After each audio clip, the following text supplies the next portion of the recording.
Paris, présentation des collections été de haute coiffure. Haute coiffure, comme la haute couture, une exception française. Un mouvement amorcé il y a 70 ans par le grand coiffeur parisien Alexandre de Paris, le syndicat de la haute coiffure. Tendance, esthétisme, business.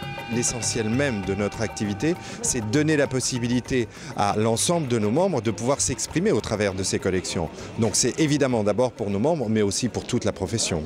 2 collections par an sont délivrées pour des membres venus de 42 pays. Il faut concevoir, éditer des idées, les réaliser. Elles seront ensuite déclinées pour la rue au quotidien. On a une période très minimaliste avec du no make-up, no hair, enfin à un moment donné. Et en ce moment, on se rend compte que dans tous les défilés, il y a de nouveau des coiffures. La mode était relancée par Galliano, par Lagerfeld qui met de nouveau les cheveux. Ou comme chez Stéphane Roland, au même titre qu'un accessoire de marque de luxe peut être porté avec des jeans, une coiffure sophistiquée qui laisse la nuque dégagée entre dans le process de séduction moderne. C'est un peu comme la couture. On revisite des époques, on les retranspose à aujourd'hui, mais je pense que pour nous, les coiffeurs, ce qui est important, c'est de rendre une femme belle. Le principal pour nous, c'est qu'elle soit en harmonie avec ce qu'elle porte. Vocabulaire de mode.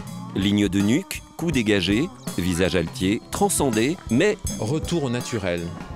Et ce qui est très important, c'est qu'aujourd'hui, tous les coiffeurs travaillent par rapport à la gestuelle intuitive de toutes les femmes. La femme d'aujourd'hui veut pouvoir changer son style tous les 2-3 mois. Elles aiment avoir, avec une seule coupe, la possibilité de faire 2-3 coiffages. La touche française, une image de femme chic sophistiquée mais spontanée qui n'hésite pas à descendre dans la rue, maquillée. La tendance, c'est sûrement un accent sur la bouche, oui, qui est revenu, le rouge à lèvres, oui, l'eyeliner. C'est une tendance générale, mais ça ne fonctionne pas sur tout le monde. Il y a des femmes qui sont plus belles en beige, donc toutes les tendances sont possibles. Au-delà de cette ouverture où tous les possibles sont possibles, l'industrie oriente le choix des consommatrices.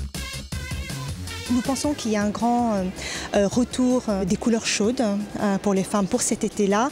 D'abord parce qu'elles vivent aussi mieux l'été et pour apporter aussi cet éclat et cette gaieté. Il n'y a en fait que 2 grands types de coiffure en Occident, l'anglo-saxonne et la latine. Le challenge est de faire briller à l'international une image forte, incontournable, pour drainer un marché cosmétique en pleine expansion. Et on ose refaire des volumes qu'on ne faisait pratiquement plus. C'est toujours une succession. Après une période courte, succède une période longue. Et inversement, des cheveux très effilés, au contraire des cheveux beaucoup plus pleins. Coiffure pleine ou effilée, peu importe. Le marché est estimé à plus de 100 milliards de dollars.